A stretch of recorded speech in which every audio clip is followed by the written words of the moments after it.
CET social studies का हम ये पहला चैप्टर पढ़ेंगे और मैंने इसमें जो भी इम्पोर्टेंट क्वेश्चन पूछे जाते हैं वो मैंने शॉर्ट में नोट्स बनाए हुए हैं, तो ये आपके लिए बहुत ही इम्पोर्टेंट क्लास होगी।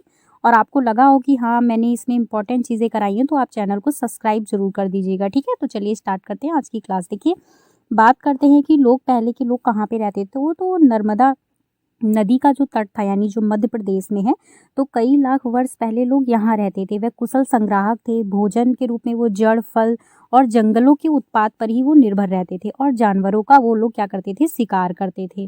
तो कुल मिला के वो प्राकृतिक जो चीज़ें रहती थी उन पर ही निर्भर रहते थे। उसके अलावा अगर हम बात करें उस उत्तर पश्चिम जो सुलेमान व किरधर की जो पहाड़ियाँ हैं, जैसे ये देखिए आपने मैप देखा होगा ये, ठीक है, एक मिनट, इस तरीके से ये जैसे इंडिया का मैप हो गया, तो ये उत्तर पश्चिम का जो ये एरिया है, ये वाला जो एरिया है, यहाँ पे जो सुलेमान जो ये किरधर पहाड़ियाँ हैं, जो पाक और अफगानिस्तान का क्षेत्र है जो सीमा में बनता है, तो इस स्थान पर 8 वर्ष पूर्व स्त्री पुरुषों ने सबसे पहले गेहूं और जौ फसलों को जो है वो अपनाया था। यानी उनको जो है उसकी फसल करना उन लोगों ने स्टार्ट कर दिया था। और जैसे भेड़ हो गया, बकरी है, गाय बैल, इन सबको भी जो है पालतू बनाने लगे थे और वो गाँव में भी निवास करने लगे थे। तो ये इसमें डेवलप हो गया था जो उत्तर पश्चिम सुलेमान व जो ये किरधर पहाड़ियाँ हैं, यहाँ के एरिए के लोगों ने। तो पूछ सकता है आपसे कि कितने वर्ष पूर्व खेती का प्रारंभ हुआ था, तो वो 8000 वर्ष पूर्व है, ठीक है। इसके अलावा अब हम बात करते हैं उत्तर और पूरब में।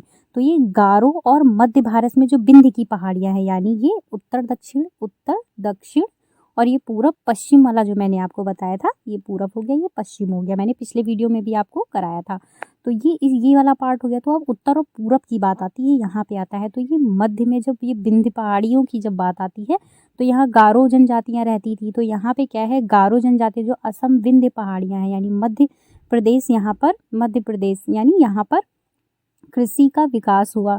सर्वप्रथम चावल विंध्य के उत्तर में उपजाया गया। तो पूछ सकता है आपसे क्वेश्चन, ये सर्वप्रथम चावल कहाँ पे जो है उपजाया गया था, तो वो विंध्य के क्षेत्र में उपजाया गया था। आगे देखते हैं सिंध व सहायक नदी। तो देखिए 4700 वर्ष पूर्व आरंभिक नगर जो थे वो बहुत ही फूले फले थे, यानी गंगा का जो तटवर्ती इलाका था वहाँ पे 2500 वर्ष पूर्व नगरों का विकास हो चुका था। तो जाहिर सी बात है कि पहले का जो टाइम था वहाँ पे जो विकास यानी जहाँ पे पानी की सुविधाएं हैं, लोगों के खाने पीने की सुविधाएं हैं, वहाँ पर जो है जो आबादी है वो ज़्यादा रहेगी। और गंगा व सोन नदी की बात करते हैं तो गंगा के दक्षिण में प्राचीन काल में मगध की स्थापना हुई थी। इसके अलावा देखते हैं देश का नाम कैसे पड़ा। तो देश के नाम की बात अगर आती है तो इंडिया ये जो शब्द है ये इंडस से निकला है, जिसे संस्कृत में सिंधु कहा जाता है। ईरान और यूनान वासियों ने सिंधु को जो है हिंडोस अथवा इंडोस कहा था, ठीक है। तो पूछ सकता है आपसे कि संस्कृत के किस शब्द से बना है, तो ये सिंधु को जो है संस्कृत का जो है सिंधु कहा जाता है। ईरान और यूनान के वासी ने सिंधु को हिंडोस या इंदोस कहा। और पूछ सकता है आपसे कि इंडिया जो है ये कहाँ से निकला है, इंडस। तो ये क्वेश्चन जो है डायरेक्ट पूछता है वनडे एग्जाम में, या कभी कभी यूपीएससी में भी पूछ लेता है।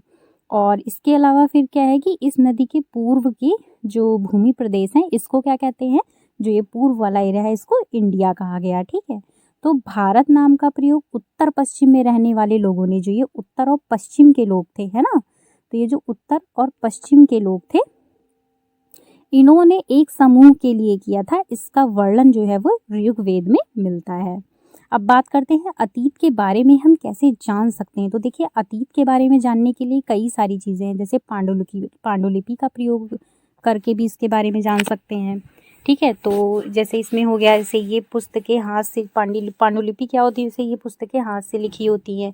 ताड़ के पत्ते व भुर्ज के पेड़ की छाल से निर्मित होते हैं, जो भोजपत्र पर लिखी जाती थी। उसके अलावा अंग्रेजी के लिए जो ये मैन्युस्क्रिप्ट है इसका प्रयोग करते हैं। तो इसका ये जो शब्द है ये लैटिन भाषा के मैनु से लिखा गया। इसका अर्थ क्या होता है, ये हाथ होता है। इनका अर्थ क्या होता है कि ये पांडुलिपि में धार्मिक मान्यता यानी व्यवहार हो गया, राजाओं के जीवन हो गया, औषधियों तथा विज्ञान आदि की सभी प्रकार की विषय की चर्चा मिलती है इसमें, ठीक है। और यह संस्कृत और प्राकृत व तमिल भाषा में लिखे गए थे। प्राकृतिक जो है वो आम लोगों की भाषा है, पूछ सकता है।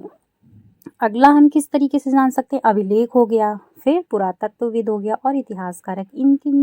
इन चीज़ों की वजह से हम उनके इतिहास के बारे में जान सकते हैं। अभिलेख क्या होते हैं? ये अतीत के बारे में जानने का जो है एक और महत्वपूर्ण स्रोत होता है। तो ये क्या है? ये कठोर सतह पर उत्कीर्ण किए जाते हैं। तो सीधा सीधा सिंपल पूछेगा, पांडुलिपि हाथ से द्वारा लिखी जाती है। अभिलेख क्या होता है? वो एक कठोर सतह पर उत्कीर्ण की जाती है। पुरातत्वविद क्या होते हैं? ये वे व्यक्ति जो अतीत में बनी वस्तुओं का अध्ययन करते हैं, जैसे पत्थर व ईंट से बनी इमारतें हो गए, अवशेष हो गए, चित्र हो गया, मूर्तियां हो गई, तो इन सब चीज़ों से जो अध्ययन करते हैं। उसके अलावा इतिहासकार की बात करते हैं, तो जो लोग इतिहास जो है अतीत का अध्ययन करते हैं तो उनको इतिहासकार कहते हैं। अब तिथियों का अर्थ भी इसमें पूछा गया है, डायरेक्ट पूछता है बीसी क्या होता है? तो ये बिफोर क्राइस्ट है, जैसे ईसा पूर्व, यानी ईसा के जन्म से पहले। तो ईसा का जन्म वही 2000 माना गया था। तो एडी का होगा एनी डोमिनी होता है, यानी ईसा मसीह के जन्म के बाद की बात बोलेगा। अब कृषि के आरंभ की बात था, तो मोटा मोटी मैंने आपको पहले ही बताया था कि 8000 वर्ष पूर्व का था।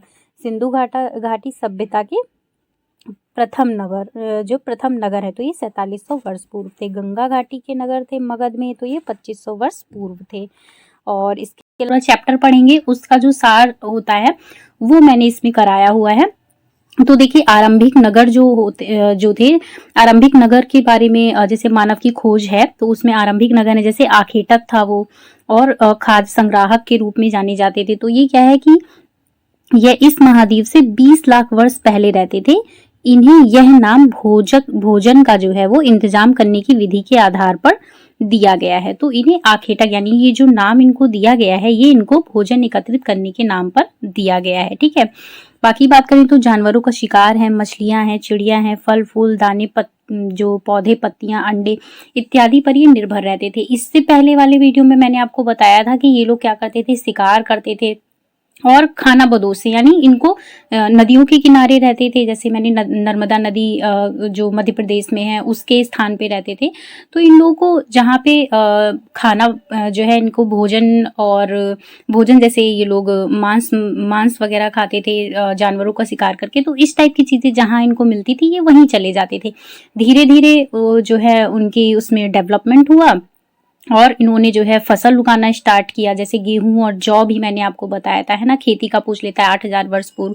तो इन्होंने धीरे धीरे खेती का विकास किया, जिससे क्या हुआ, खेती करेंगे तो वो एक टाइम आज बोया तो तुरंत ही तो नहीं हो जाएगा। तो उसके लिए फिर उन्होंने धीरे धीरे बस्तियां, घर बनाने स्टार्ट किए। फिर धीरे धीरे चीजें इन्होंने खाने में भी इम्प्रूवमेंट किया। तो ऐसे ऐसी चीजें इन्होंने जो है स्टार्ट किया। अब देखिए एक स्थान से दूसरे स्थान पे जाने का कारण भी बताया हुआ है। जैसे देखिए भोजन की तलाश में एक स्थान से दूसरे स्थान पर जाना पड़ता था, जैसे कि शिकार किया, तो शिकार जहाँ पे इनको ज्यादा जानवर मिलते थे वहीं पे उनको मार के वहीं खा लेते थे, और प्राकृतिक गुफाओं में रहते थे। ठीक है, और चारा की तलाश या जानवरों का शिकार करते थे एक स्थान से दूसरे स्थान पर। वही अभी मैंने आपको बताया, अलग अलग मौसम में फल या तलाश जो पानी की तलाश में ये जाते थे। देखिए आपने देखा होगा जो सर्दियां होती हैं उसमें अलग टाइप के फ्रूट आते हैं, गर्मियों में जैसे संतरा हो गया, और भी कई तरीके के फूल जो भी रहते हैं जो जंगलों में पाए जाते थे, तो इस टाइप के फ्रूट्स वगैरह रहते थे। तो उन्हीं की तलाश में ये लोग जो है वो जाते थे, इनको जहां मिल जाते थे ये वहीं पे रह लेते थे, जो प्राकृतिक गुफाएं थी। इन लोगों ने काम के लिए पत्थरों का, लकड़ियों और हड्डियों के औजार बनाए हुए थे। जो इनको आपने देखा होगा औजार, तो मैं आपको दिखा देती हूँ। ये देखिए पहले के टाइम पे ये इस टाइप के औजार जो हुआ करते थे, जो कि हड्डियों से बनते थे, लकड़ियों से बनते थे और पत्थरों से बनाए जाते थे, जो कि उनके शिकार के कामों में यूज होते थे। ये देख सकते हैं यहाँ पे औजार आप, ठीक है, ये एक म्यूजियम में रखे हुए औजार जो हैं। ठीक है, तो इस टाइप के औजार जो है आप यहाँ देख सकते हैं, जैसे छेनी हो गया, हथौड़ी हो गया, ये कील है ना, ये सब हड्डी और लकड़ी से बनाए गए हैं। तो इस टाइप के औजारों का ये लोग यूज करते थे। तो बात करते हैं, पूछता है कि पुरा स्थल किसे कहते हैं। तो देखिए वह स्थान जहां पर औजार, बर्तन और इमारतें जैसी वस्तुओं के अवशेष मिलते हैं उसको हम पुरा स्थल कहते हैं। जैसे सिंधु घाटी सभ्यता के जहाँ पे जो भी औजार है, बर्तन है और इमारतें हैं, वस्तुएं मिली है, तो वहां पे माना जाता है कि ये सिंधु घाटी सभ्यता का पुरा स्थल है ना। तो पूछ सकता है पुरा स्थल किसे कहते हैं, तो वह स्थान जहाँ पर औजार, बर्तन और इमारतें यानी जो भी वस्तुएं हैं वहां पे अवशेष पाए जाते हैं। उसको कहते हैं। अब भीमबेटका की बात आती है तो ये मध्य प्रदेश, इस पुरा स्थल पर गुफाएं व कंदराएं मिली हैं जहां लोग रहते थे, नर्मदा घाटी के पास स्थित है। देखिए जो भीमबेटका है इससे बहुत बार क्वेश्चन पूछता है, ठीक है, तो ये इंपॉर्टेंट है, पूछ सकता है, कभी कभी डायरेक्ट पूछ लेता है कि भीमबेटका कहाँ है, तो ये मध्य प्रदेश में है। तो यहाँ पे क्या है, यहाँ पे कई सारी गुफाएं हैं और ये कहाँ है, ये नर्मदा नदी घाटी जो है उसके पास में स्थित है। आगे बात करते हैं, कुरनूल की गुफा पूछ लेता है कहाँ पे है, तो ये आंध्र प्रदेश में है ना, आंध्र प्रदेश में। यहाँ पे क्या मिला था, तो राख के अवशेष मिले थे। डायरेक्ट क्वेश्चन पूछता है कि राख के अवशेष जो है वो कहाँ पर मिले हैं, तो वो कुरनूल की गुफा में मिले हैं। इसका इस्तेमाल की अगर बात पूछते हैं तो प्रकाश हो गया, जैसे राख के अवशेष मिले हैं, जाहिर सी बात है वहां पे आग जलाई जाती होगी। आग का यूज क्या है, तो जो है मांस भूनने के लिए करते होंगे, प्रकाश के लिए करते होंगे और खतरनाक जानवरों को दूर भगाने के लिए इनका यूज जो है वो होता था। जैसे गुफाओं के अंदर वो लोग सोते थे तो गुफाओं के बाहर क्या करते थे, वो लोग आग जला देते थे जिससे जानवर जो है भयभीत होकर उनके अंदर नहीं जाते थे, उन पर अटैक नहीं करते थे। तो ऐसा माना जाता है कि ऐसी चीजें वहां पे होती होंगी, उनके अवशेषों पे जो है उन लोगों ने रिसर्च किया, ठीक है। अब लगभग 12,000 साल पहले की बात करें तो जलवायु में बड़े बदलाव आए और इसके परिणाम स्वरूप कई घास वाले मैदान बनने लगे, जैसे हिरण हो गया। जब घास वाले मैदान बनने लगे तो हिरण है, बारहसिंगा है, भेड़, बकरी, गाय जैसे जानवरों की संख्या में बढ़ोतरी हुई और मछली महत्वपूर्ण स्रोत बना। तो खाने के रूप में इन्होंने क्या किया, जैसे पहले तो जानवरों को मार के खाते थे, उसके बाद में ये लोग मछलियों को भी मार के खाने लगे। अब बात करते हैं प्रारंभिक पशुपालक व कृषक के साक्ष्य कैसे मिले। तो देखिए डायरेक्ट क्वेश्चन पूछता है बुर्जहोम ये कहाँ है, बुर्जहोम कहाँ है, तो ये कश्मीर में है। मेहरगढ़ पूछ लेता है कि ये जो है कहाँ पे है, वर्तमान में मेहरगढ़ कहाँ है, ऐसे पूछता है तो वो पाकिस्तान में है। चिरांद कहाँ पे है, तो ये बिहार में है। कोलडेवा कहाँ है, ये मध्य प्रदेश में है। और दाऊजली कहाँ है, ये असम में है। तो ये जो है आप इनको याद रखिएगा, कभी कभी डायरेक्ट स्थान पूछ लेता है कि कहाँ पर है, ठीक है, पूछ लेता है, ये स्थान तो पूछ लेता है, ऐसे क्वेश्चन भी पूछता है कि जो गर्तावास है ये कहाँ पे मिले थे, तो ये बुर्जोम में ही, जो बुर्जोम है जो वर्तमान कश्मीर में है इसमें मिले थे। अब पूछता है कि बुर्जहोम क्या होते हैं, तो लोग गड्ढे के नीचे घर बनाते थे, उन्हें गर्तावास कहा जाता। तो डायरेक्ट पूछता है गर्तावास का जो है कहाँ पे मिले हैं और जो है वर्तमान में कहाँ पर है और इनमें क्या होता था। मेहरगढ़ की बात करें तो मेहरगढ़ में बस्ती का आरंभ जो है वो 8,000 साल पहले, यह स्थान ईरान जाने के रास्ते में महत्वपूर्ण था। ये टाइपिंग मिस्टेक है, रास्ते नहीं है, रास्ते में जो है महत्वपूर्ण था। और यह बोलन दर्रे के पास एक हरा समतल स्थान है। तो ये मेहरगढ़ भी पूछ सकता है कि किस लिए प्रसिद्ध है, तो ये जो है 8,000 वर्ष पहले का जो ये स्थान है इसलिए ये प्रसिद्ध है। 8,000 वर्ष पहले जो है वो खेती के लिए भी जाना जाता है, उसी के लिए ये फेमस है, ठीक है। यहीं पे इस इलाके में सबसे पहले जौ, गेहूं, भेड़, बकरी पालना सीखा। यहाँ चौकोर तथा आयताकार घरों के अवशेष भी मिले हैं। तो मेहरगढ़ बहुत इंपॉर्टेंट है, क्वेश्चन इसी तरीके से पूछता है कि सबसे पहले खेती के साक्ष्य कहाँ पर मिले, कौन कौन सी फसलें उगाई गई और यहाँ पे किस प्रकार के जो है वो घरों के अवशेष मिले हैं। अगला देखते हैं, मेहरगढ़ में कब्रों के स्थान जो है सामान भी रखे जाते थे। तो कब्रों के जो स्थान है वो सामान रखे जाते थे, यह तथा कब्र में मानव के साथ एक बकरी भी दफनाई जाती थी। देखिए उन लोगों का ऐसा मानना था कि जो लोग जिनकी डेथ हो जाती है तो उनके साथ में, मुर्दों के साथ में जो उनकी आवश्यकता की चीजें हैं वो वहां पे उनके साथ में दफनाई जाती थी। कई सारे अवशेष जो ये मिले हैं, कब्रें मिली हैं, तो उनमें जो है उनके जो दैनिक जो रोजमर्रा का सामान है वो भी उनके साथ मिला है। तो और उनके साथ क्या है, वो बकरियां भी मिली है। अब पुरा पाषाण की बात समझते हैं कि पुरा पाषाण किसे कहते हैं। तो दो शब्दों में है, जैसे पुरा यानी प्राचीन, पाषाण यानी पत्थर। तो ये 3 भागों में बांटा गया है, जैसे आरंभिक हो गया, मध्य हो गया और उत्तर पुरा पाषाण युग हो गया। अब पुरा पाषाण युग की बात करें तो देखिए इसमें कंफ्यूजन है कई लोगों को कि कुछ लोग मानते हैं कि हाँ ये 12,000 तक चला, मध्य पाषाण काल है जो वो 12,000 से 10,000 वर्ष तक चला, और नव पाषाण है वो 10,000 साल से पहले का युग है। तो ये चीज का डाटा आप थोड़ा देख लीजिएगा। वैसे तो एनसीईआरटी में यही दिया हुआ है, तो आप इसी को ऑथेंटिक मानिएगा, क्योंकि अगर यूपीएससी पूछता है तो वो यही डेटा को वो जो है वो ऑथेंटिक मानता है।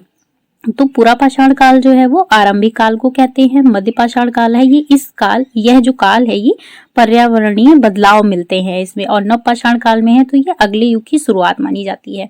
अब इसी से रिलेटेड जो है कई सारे क्वेश्चन पूछता है। ये जो 3 आपके जो पाषाण काल हैं इनसे रिलेटेड बहुत सारे क्वेश्चन पूछता है। डायरेक्ट पूछ लेता है कि खेती का जो आविष्कार है ये किस काल में हुआ था, चाक यानी पहिए का निर्माण किस काल में हुआ था, है ना, मानव ने स्थायी बस्तियों में रहना कब प्रारंभ किया था। तो ये इस तरीके के सारे क्वेश्चन जो है वो पूछता है।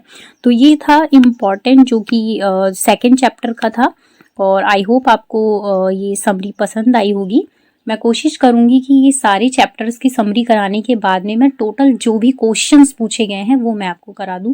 और वीडियो अगर आपको पसंद आया तो please like share and subscribe. तो बात करते हैं हड़प्पा की कहानी की। देखिए टाइपिंग मिस्टेक यहाँ हो सकता है, आप इसको माइंड मत करिएगा, आप बस ध्यान दीजिएगा कि कौन कौन सी चीजें इसमें दी हुई हैं।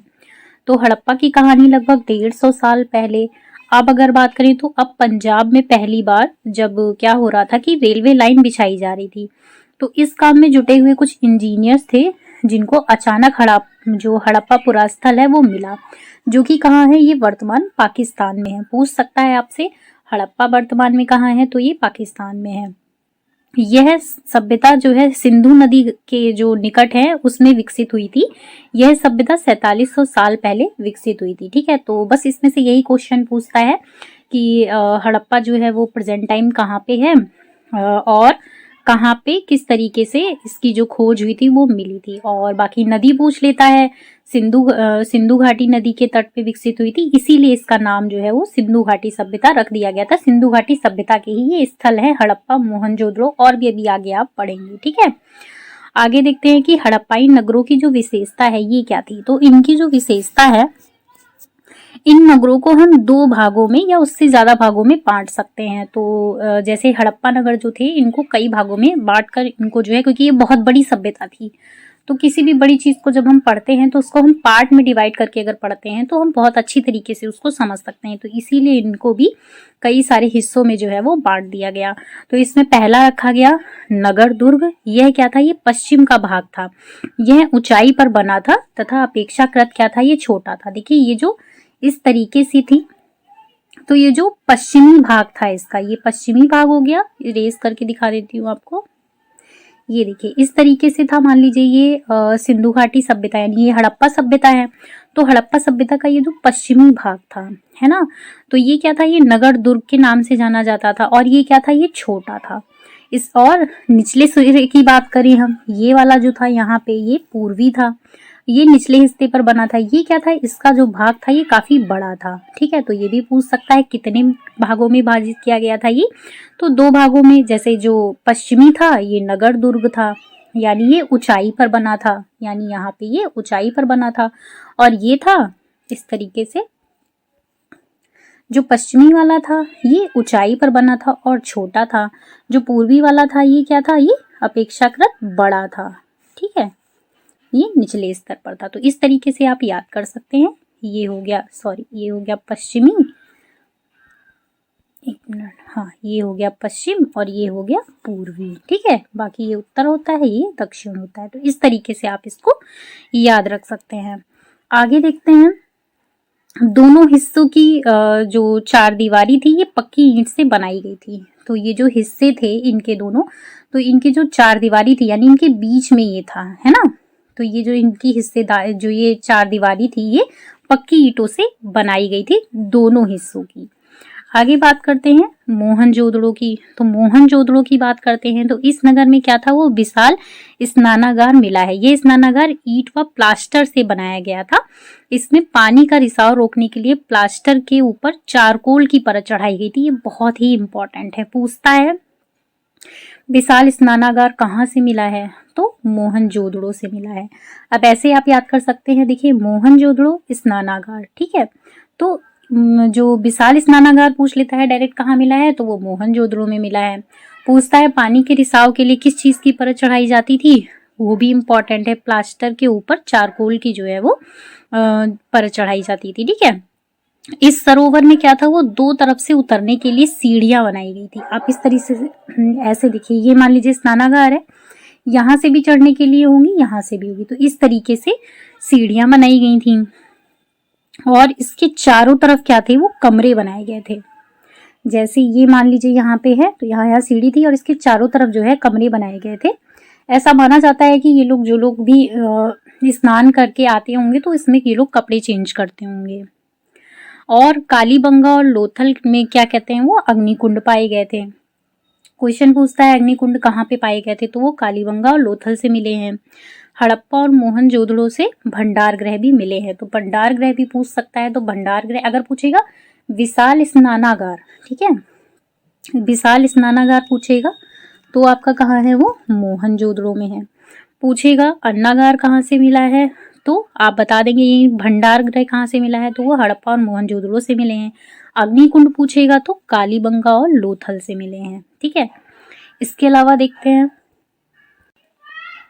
भवन, नाले, सड़कें, इन नगरों के जो घर थे वो आमतौर पर एक मंजिला या दो मंजिला होते थे। तो ये भी बहुत इंपॉर्टेंट है, पूछ सकता है कि जो है भवन थे, नाले और सड़कें, और जिनके जो घर थे ये एक या दो मंजिले थे। घर के आंगन के चारों ओर कमरे बनाए जाते थे। जैसे अभी भी जैसे हमारे ही गांव में या मोस्टली सभी गांव में, मैक्सिमम गांव में ऐसा होता है कि आंगन बहुत बड़ा होता है और उसके किनारे किनारे जो है ये इस तरीके से कमरे बनाए जाते थे, जिस भी हिसाब से जो है जॉइंट फैमिली में लोगों की संख्या होती थी, तो इस तरीके से घर बनाए जाते थे। तो वो भी ऐसे ही घर जो है पहले बनते थे। जैसे भी अभी गांव में भी कई जगहों पे आपको मिल जाएंगे कि आंगन बहुत बड़ा रहता था, ठीक है। तो इस तरीके से घर बने होते थे। और क्या होता था, अधिकांश घरों में एक अलग से स्नान घर होता था, जो कि अभी भी घर में पाया जाता है। घर में बेडरूम अलग होता है, एक बारामदा होता है, और जो है स्नानघर अलग बना होता है, जो कि बाथरूम। अब कुछ घरों में क्या था, वो कुएं होते थे, क्योंकि पानी जो पानी था, तो अभी देखिए अब के इसमें क्या है कि जो भी सप्लाई वाला पानी है वो आता है, या लोग अपने घर में नल लगवा लेते हैं। पहले जमाने में क्या था कि ऐसी कुछ तकनीक नहीं थी, तो कुएं होते थे घर में। कई नगरों में ढके हुए नाले थे। जल निकासी प्रणाली काफी विकसित थी, पर नाले और जो सड़कें थी उनका निर्माण क्या था, वो योजनाबद्ध तरीके से किया गया था। तो ये जो सभ्यता थी ये काफी ज्यादा जो है वो डेवलप थी। यानी अगर हम माने तो वो शहरी जिस तरीके की सभ्यता थी, ये शहरी सभ्यता थी। यहाँ के लोग जो थे वो काफी ज्यादा डेवलप कर चुके थे अपनी उसको, ठीक है। बाकी नगरीय जीवन की अगर हम बात करें तो हड़प्पा के नगरों में बड़ी हलचल रहा करती होगी, ऐसा माना जाता है। वहां पे जो भी पुरातत्व चीजें मिली हैं पुरातत्व के द्वारा, तो वो जो चीजें मिली हैं उनसे ही आकलन लगाते हैं। तो नगरों में लोग निर्माण कार्य में संलग्न थे, तथा यहाँ पर धातु बहुमूल पत्थर जैसे मनके हो गया, सोने चांदी से बने आभूषण भी प्राप्त हुए हैं। बात करें अगर हम लिपिक की, लिपिक क्या है, तो देखिए कुछ लोग मोहरों पर लिखते थे। जो वहाँ की लिपि है, तो लिपि की अगर हम बात करें तो कुछ लोग मोहरों पर लिखते थे, कुछ लोग शिल्पकार थे। तांबे और जो औजार हैं, हथियारों पर बने बर्तन बनाए जाते थे, ठीक है। तो इस ये देखिए टाइपिंग मिस्टेक है, आप इस पे ध्यान मत दीजिएगा। तो जो हथियार थे इन पर जो है वो बर्तन बनाए जाते थे, औजार हैं, हथियार हैं, तो इस तरीके के बर्तन जो है वो बनाए जाते थे। चांदी और सोने जो गहने थे और बर्तन बाट जो है वो चर्ट पत्थर यानी मनके, कार्नियन पत्थर, हड़प्पा के लोग जो है पत्थर पर मोहरे बनाते। तो ये पूछता है, चर्ट पत्थर हो गया, मनके जो है वो कार्नियर पत्थर, हड़प्पा के लोग जो है वो पत्थर की मोहरे बनाते थे। ये भी इंपॉर्टेंट है कि मोहरे किस चीज की बनाते थे, तो वो पत्थर की मोहरे बनाते थे।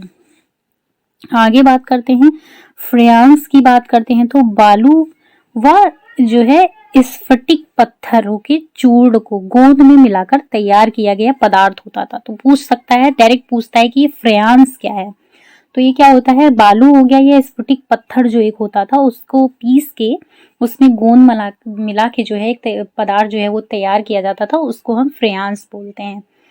ठीक है, बाकी बात करते हैं कच्चा माल जो कि प्राकृतिक रूप से मिलते हैं या फिर किसान या जो पशुपालक थे उनका उत्पादन करते थे। अब मेहरगढ़ की बात करें तो 7000 वर्ष पहले कपास की खेती होती थी, ये भी बहुत इंपॉर्टेंट है। 8000 वर्ष पहले कृषि का हुआ था, 7000 वर्ष पहले मेहरगढ़ में कपास की खेती, ये बहुत इंपॉर्टेंट है, पूछता है कपास की खेती कितने हजार वर्ष पूर्व जो है वो स्टार्ट की गई थी। बात करते हैं कच्चे माल के आयात की, तो वो कहाँ से होता था। देखिए कच्चे माल का आयात में तांबा जो है वो राजस्थान से आता था और ओमान से आता था। बाकी सोना, ये मोना नहीं है, सोना है कर्नाटक, टिन ईरान से और बहुमूल्य पत्थर जो है वो गुजरात से आता था। बात करते हैं भोजन की, तो ये किस प्रकार के भोजन को कहाँ से लाते थे या कैसे ये लोग प्राप्त करते थे। हड़प्पाई लोग क्या करते थे, जानवर पालते थे और अनाज उगाते थे। यहाँ लोग जो है वो दाल, मटर, चना, तिल, सरसों उगाते थे। वे जुताई के लिए हल का प्रयोग करते थे और सिंचाई के लिए जल संचयन किया जाता हो। तो हड़प्पा के लोग जो थे वो क्या करते थे, वो हड़प्पा के लोग जो है गाय, भैंस, भेड़, बकरियां, ये मिस्टेक है, पायस नहीं होगा, गाय, भैंस, भेड़, बकरियां आदि पालते थे तथा बेर को इकट्ठा करना और मछलियां पकड़ना, हिरण जैसे जानवरों का शिकार करते थे। अब बात करते हैं धौलावीरा की, तो ये इम्पोर्टेंट है, पूछता है डायरेक्ट कि धौलावीरा जो है वो कहाँ पर है, तो ये गुजरात में है। खदीरवेट के किनारे ये बसा था। इस नगर को 3 भागों में बांटा गया है। ठीक है, हर हिस्से के चारों ओर अगर हम बात करें तो पत्थर की ऊंची दीवारें बनाई गई थी, जिसमें क्या था कि बड़े बड़े प्रवेश द्वार, एक खुला हुआ मैदान था जिसमें सार्वजनिक कार्यक्रम आयोजन किए जाते होंगे। इस स्थान पर हड़प्पा लिपि के बड़े बड़े अक्षर को पत्थरों में क्या है वो गुदा हुआ पाया गया है। बात करते हैं आगे, लोथल खंबात की खाड़ी में मिलने वाली साबरमती की उपनदी के किनारे बसा था। वहां संघ, मोहरे, मुद्राकन या फिर मोहरबंदी भंडार गृह मिले हुए हैं। अब सभ्यता के अंत के कारण की बात जान लेते हैं कि इतनी बड़ी सभ्यता थी, इतनी विकसित सभ्यता थी, तो इसका अंत कैसे हुआ। तो ऐसा वो लोग मानते हैं कि बेशक नदियां सूख गई होंगी जिस कारण उनका जो है वो पतन हो गया। ये क्वेश्चन पूछता है और ये क्वेश्चन आए हुए हैं। जंगलों का विनाश हो गया होगा या फिर वहां पे बाढ़ आ गई होगी और जो चारागृह है वो चारागाह है जो वो समाप्त हो गए होंगे, शासकों का नियंत्रण है वो समाप्त हो गया होगा और युद्ध इत्यादि कई सारी चीजें जो हैं वो हुई होंगी जिस वजह से इतनी बड़ी सभ्यता का जो है वो पतन हो गया। चैप्टर 4 देखते हैं, ये हमारा है क्या बताती हैं किताबें और कब्रें। ठीक है, तो बात करते हैं पहले किताबों में। तो जो प्राचीनतम ग्रंथ है, तो सबसे प्राचीनतम ग्रंथ पहली बात ही पूछ लेता है कौन सा है, तो वो वेद है। वेद के अगर हम जो शाब्दिक अर्थ है उसकी बात करते हैं तो वो ज्ञान है। ठीक है, तो इसका अर्थ ज्ञान है। अब वेदों का संकलन किसने किया था, तो वो कृष्ण जो द्वैपायन है यानी वेद व्यास, इन्होंने किया था। तो मोटा मोटा चीजें हमने समझ लिया कि सबसे प्राचीनतम ग्रंथ कौन सा है, तो वो वेद है।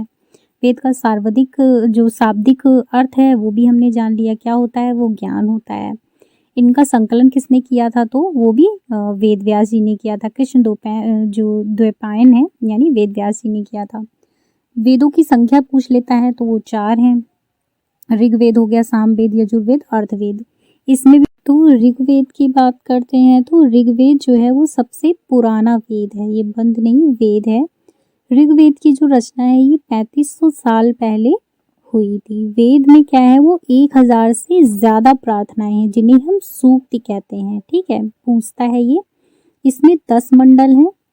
सूक्ति के पूछ लेता है कितने हैं, तो 1028 हैं। मंत्र पूछ लेता है तो ये 10,600 हैं। ठीक है, 10,600 हैं। ऋग्वेद की भाषा की अगर हम बात करें तो प्राक संस्कृत है या फिर वैदिक संस्कृत है। अब देखिए प्राचीन काल से ही जो ऋषि मुनि होते थे उनको जो है संस्कृत का बहुत ज्ञान था, यानी उनकी जो लोकल लैंग्वेज भी थी वो संस्कृत ही थी। तो जो सबसे प्राचीन वेद है ऋग्वेद, तो जाहिर सी बात है कि उन्होंने अपनी ही लैंग्वेज में लिखा होगा, तो उसकी जो लैंग्वेज थी ये प्राक संस्कृत या फिर वैदिक संस्कृत थी। इसमें 3 महत्वपूर्ण देवताओं का जो है वर्णन किया गया है, जिसमें अग्निदेव हैं, इंद्रदेव हैं और सोमदेव, यानी सोम जो देव थे, एक पौधा जिसे जो लोग सोम रस पीते थे, तो देवता सोम का वर्णन है, यानी 3 देवताओं का इसमें वर्णन है। बात करते हैं भुर्ज वृक्ष की। तो 150 वर्ष पहले क्या था कि ये जो भुर्ज नामक वृक्ष था, तो ऋग्वेद भुर्ज वृक्ष की छाल पर लिखा गया था। यह पांडुलिपि क्या है, पुणे के महाराष्ट्र के एक पुस्तकालय में यानी लाइब्रेरी में सुरक्षित है। बात करते हैं प्रार्थनाएं कितने प्रकार की थी। तो ऋग्वेद में जो है मवेशियों के लिए, खासकर पुत्रों के लिए, यहाँ पे टाइपिंग मिस्टेक है, मैं आपको समझा रही हूँ, आप उस पर ध्यान दीजिएगा। घोड़ों की प्राप्ति के लिए, रथ खींचने के लिए, लड़ाइयों के लिए अनेक प्रार्थनाएं जो थी वो अलग अलग थी, यानी कई सारी प्रार्थनाएं थी, यानी जिसको जिस चीज़ की प्राप्ति करनी है उस चीज़ के लिए प्रार्थना उसको करनी होती थी। वेद में अनेक नदियों का जिक्र है, जैसे व्यास हो गया, सतलज है, सरस्वती है, सिंधु है तथा गंगा यमुना का बस एक बार जिक्र है, यानी कई सारी नदियों का जिक्र है लेकिन गंगा और यमुना का कितनी बार, सिर्फ एक बार जिक्र है। बहुत इंपॉर्टेंट क्वेश्चन है, पूछता है गंगा और यमुना का वर्णन जो है वो कितनी बार किया गया है, तो मात्र एक बार जो है इसका वर्णन किया गया है। लोगों का वर्गीकरण काम, भाषा या फिर परिवार या समुदाय के निवास स्थान या सांस्कृतिक परंपरा के आधार पर किया गया है, ये भी बहुत इंपॉर्टेंट है। पहला क्या है, व्यास, सतलज, सिंधु और जो नदी है सिंधु सरस्वती, इनका वर्णन किया गया है। गंगा और यमुना का बस एक बार किया गया है। जो वर्गीकरण है उनके जो भाषा, परिवार या फिर समुदाय निवास के स्थान जो है आधार पर किया गया है। अब लोगों के लिए शब्द की बात करते हैं, तो लोगों का वर्गीकरण कैसे किया जाता था, तो वो काम के आधार पर किया जाता था, भाषा के आधार पर किया जाता था, परिवार व समुदाय निवास स्थानीय संस्कृति के आधार पर भी किया जाता रहा है। काम के आधार पर कैसे करते थे, तो ऐसे 2 समूह होते थे समाज में, जिसमें पुरोहित होते थे। पुरोहित किन्हें कहते थे, जिन्हें कभी कभी ब्राह्मण कहा जाता था। ये यज्ञ व अनुष्ठान करते थे। राजा कैसे होते थे, तो ये आधुनिक समय जैसे नहीं होते थे, ना ही ये महल में रहते थे, ना ही राजधानियों में रहते थे, ना ही ये सेना रखते थे और ना ही ये कर वसूली करते थे। इनकी मृत्यु के बाद उनका बेटा अपने शासक के रूप में नहीं बनता था। तो जो पहले के राजा थे उनमें ये सारी क्वालिटीज होती थी। जनता व पूरे समाज के लिए क्या था, तो जन का प्रयोग आज भी होता है। दूसरा शब्द था विष। विष जिसका अर्थ निकाले हम तो जिसका वैश्य शब्द निकला है, ठीक है, विष से वैश्य निकला है। जिन लोगों ने प्रार्थनाओं की रचना की वे खुद को आर्य कहते थे, वह विरोधियों को दास या दस्यु के नाम से जो है दस्यु कहते थे, ठीक है, उसके नाम से। समाज मुख्य रूप से 4 वर्गों में जो है वो बना हुआ था, जिसमें क्या था कि ब्राह्मण जो थे वो यज्ञ और अनुष्ठान करते थे। वैश्य लोग क्या करते थे, वो व्यापार करते थे। उसके अलावा ब्राह्मण, क्षत्रिय, वैश्य, ठीक है, क्षत्रिय लोग क्या थे, वो सेना जो है रखते थे, यानी सेना का काम करते थे। यहाँ अजय नहीं होगा, वो क्षत्रिय होगा। शूद्र लोग क्या थे, वो दास थे। आगे देखते हैं, महापाषाण की बात करते हैं तो 3000 साल पहले शुरू हुई थी। ये एक शिलाखंड है, यानी महापाषाण काल, यानी महापाषाण का मतलब है महा माने बड़ा, पाषाण माने पत्थर, यानी बहुत बड़ा पत्थर। तो ये 3000 साल पहले शुरू हुई थी। ये पत्थर दफन करने की जगह पर लोगों द्वारा बड़े जो है करीने से लगाए गए थे, यानी बड़े अच्छे तरीके से लगाए गए थे। यह प्रथा कहाँ से, तो ये दक्कन, दक्षिण भारत, पूर्वी भारत और कश्मीर में प्रचलित थी। मृतकों के साथ लोहे के औजार, हथियार, पत्थर, सोने के गहने और जो इनके गहने और इनके जो इनका काल है वो इसी के साथ रखे गए थे।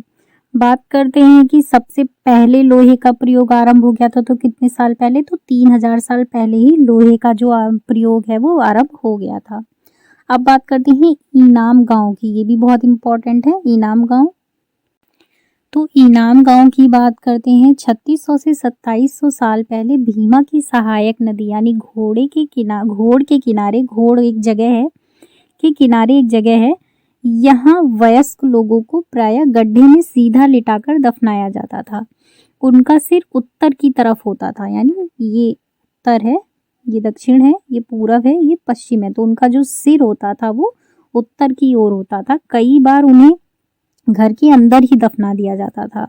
खाना खाने और पीने का बर्तन जो था वो सबके पास रख दिए जाते थे। इनाम गांव में पुरातत्वविदों को गेहूं, चावल, दाल, बाजरा, मटर और तिल के बीज मिले हैं।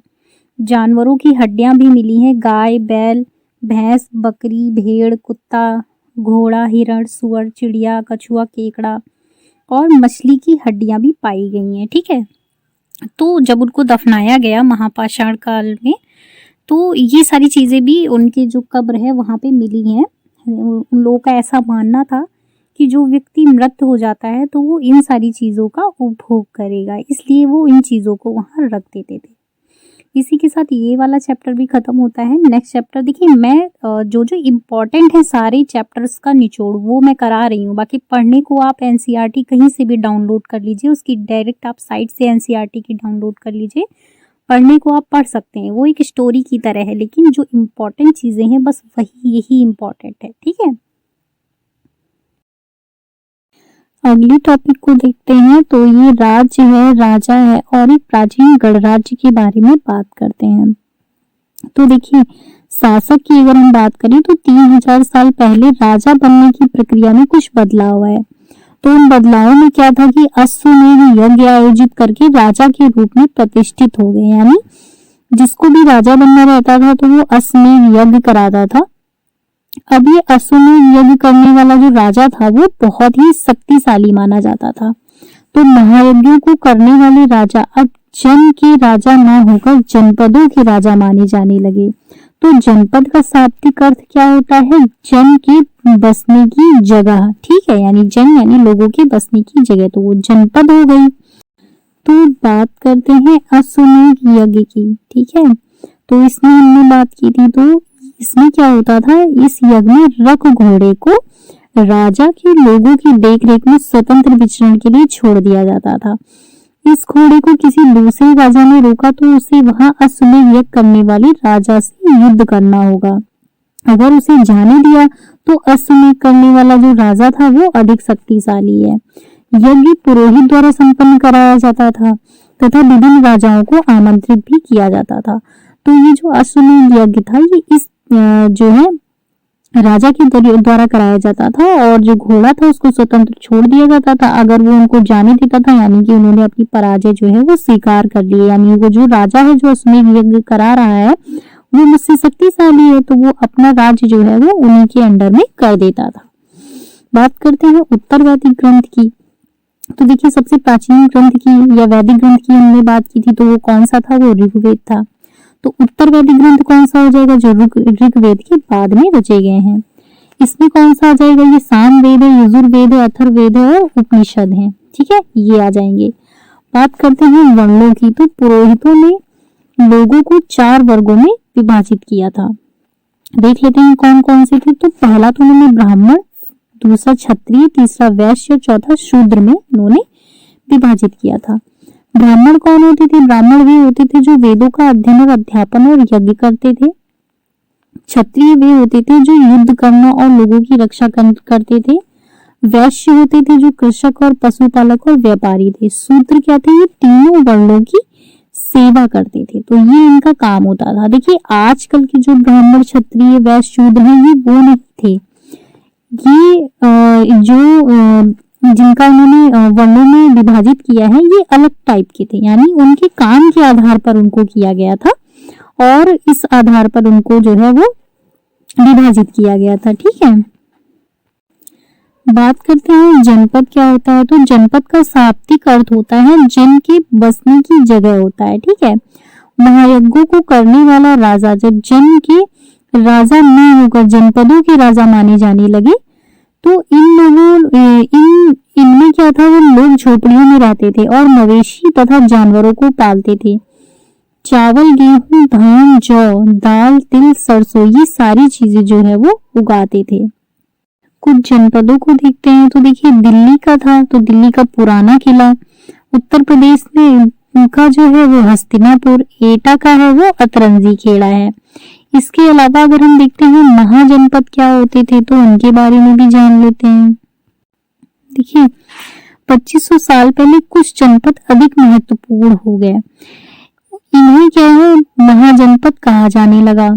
अब अधिकतर जनपदों की एक राजधानी होती थी। कई राजधानियों में किलेबंदी की गई थी, अर्थात उनके चारों ओर क्या था, वो विशाल ऊंची ऊंची जो प्रभावशाली दीवार खड़ी कर अपनी समृद्धि व शक्ति का प्रदर्शन भी करते थे। इस तरह क्षेत्रों का नियंत्रण करना भी सरल हो गया था।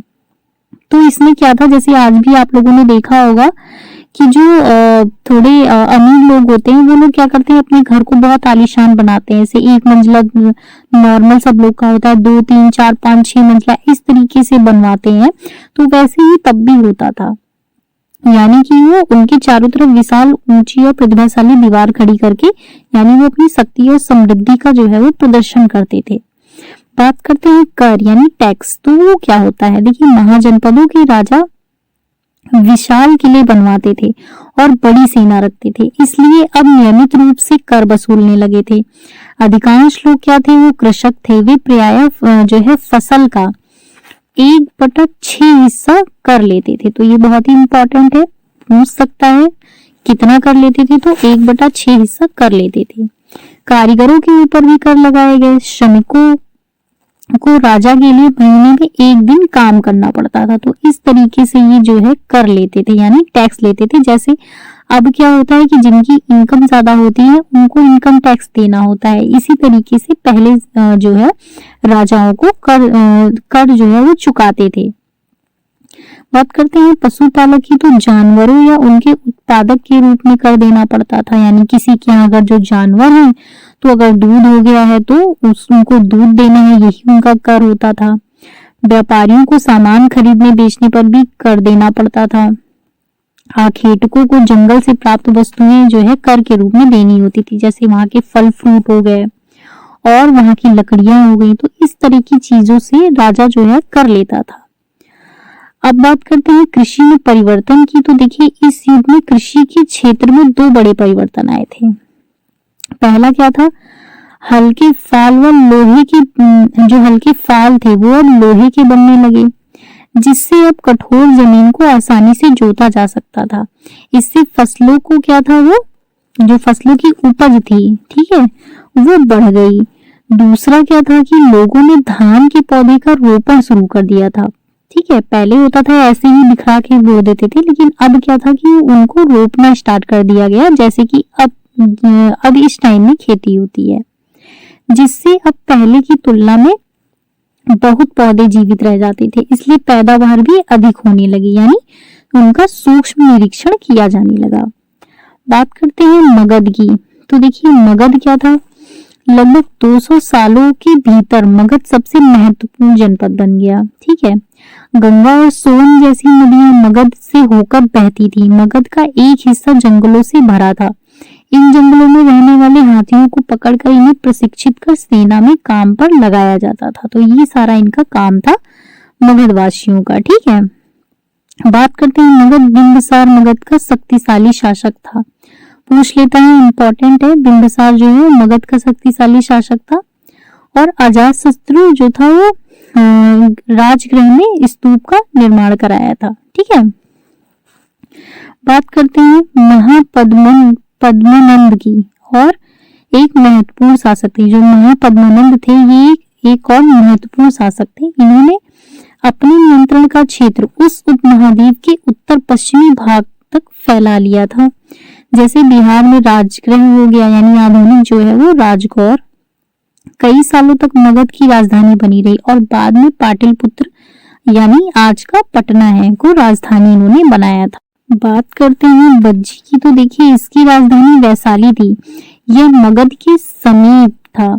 यहाँ शासन व्यवस्था क्या थी, वो गढ़ या संघ थी। इन गढ़ या संघ में कई शासक होते थे, कभी कभी लोग एक साथ शासन करते थे। वे सभी क्या थे, वो राजा होते थे। बात करते हैं 2300 साल पहले मेसिडोनिया का राजा जो था वो सिकंदर विश्व विजय करना चाहता था। वह मिस्र और पश्चिमी एशिया के कुछ राज्यों को जीतता हुआ क्या था, वो भारतीय उपमहाद्वीप में भारतीय उपमहाद्वीप में ब्यास नदी के किनारे तक पहुंच गया। जब उसने मगध की ओर कूच करना चाहा तो उसके सिपाहियों ने इनकार कर दिया। वे इस बात से भयभीत थे कि भारत के शासकों के पास पैदल रथ यात्रियों की बहुत बड़ी सेना थी। तो ये सारे जो है इसके कारण थे। ठीक है, ये चैप्टर के जो भी इम्पोर्टेंट क्वेश्चन थे जो हमेशा पूछता है, ये मैंने कंप्लीट करा दिए हैं। अगला जो इसका चैप्टर है, तो नया चैप्टर स्टार्ट करते हैं, नए प्रश्न नए विचार। बात करते हैं गौतम बुद्ध के बारे में। देखिए, ये टॉपिक ऐसा है जिससे मैक्सिमम क्वेश्चन पूछे जाते हैं। वनडे एग्जाम हो, यूपीएससी एग्जाम हो या कोई भी एग्जाम हो, उसमें यहाँ से क्वेश्चन जरूर मिलते हैं। जीके का ले लीजिए आप, जीएस पोर्शन से ले लीजिए, करंट से रिलेटेड जोड़ के ले लेते हैं, कैसे भी करके कुल मिला के, कि ये बहुत ही इंपॉर्टेंट है। तो बात करते हैं गौतम बुद्ध के बचपन के नाम की। तो इनका जो बचपन का नाम था वो सिद्धार्थ था। जन्म स्थान की बात करें तो 563 ईसा पूर्व लुम्बिनी में इनका जो है जन्म हुआ था। बात करते हैं कि किस कुल के थे, तो ये शाक्य कुल के थे। प्रथम उपदेश पूछता है, बहुत ही पूछता है कि इन्होंने कहाँ दिया था, तो वो कुशीनगर में दिया था। पूछता है इनको ज्ञान प्राप्ति कहाँ पर हुई थी, तो वो बोध गया में हुई थी। और जब ये 35 साल के थे तब इनको ज्ञान की प्राप्ति हुई थी। और इनकी मृत्यु के बारे में पूछता है, तो 483 ईसा पूर्व कुशीनगर में इनकी मृत्यु जो है वो हुई थी। आगे बात करते हैं कि किस चीज से जो है क्वेश्चन मैक्सिमम पूछता है। तो पूछता है ज्ञान प्राप्ति से रिलेटेड अगर जो क्वेश्चन पूछेगा तो पूछेगा किस तरीके से इनको हुआ था। तो देखिए, बुजुर्ग से, बीमार व्यक्ति, इन्होंने रास्ते में जब ये जा रहे थे, इनको आपने इनकी स्टोरी पढ़ी होगी, शॉर्ट में मैं आपको बता देती हूँ कि पहले भविष्यवाणी हो गई थी कि ये जो है सन्यासी बनेंगे। तो इनके जो पिता थे उन्होंने इनको हर एक दुख से जो है वो इनको अनभिज्ञ रखा हुआ था कि ताकि मेरा पुत्र जो है वो राजपाट में ही मतलब राजा बने। लेकिन जो इनकी भविष्यवाणी में था तो वो तो होना ही था। तो एक दिन क्या था, ये मतलब भ्रमण के लिए जाते हैं, तो इनको रास्ते में एक बुजुर्ग मिलता है, उसके बाद बीमार मिलता है, मृत इंसान मिलता है और एक साधु मिलता है। तो इनके जब ये चारों इनको मिलते हैं तो उसी की यहाँ पे बात की गई है। ठीक है, बाकी आप डिटेल में इनकी स्टोरी पढ़ लीजिएगा, बहुत ही इंटरेस्टिंग स्टोरी है और बहुत ही अच्छी स्टोरी है।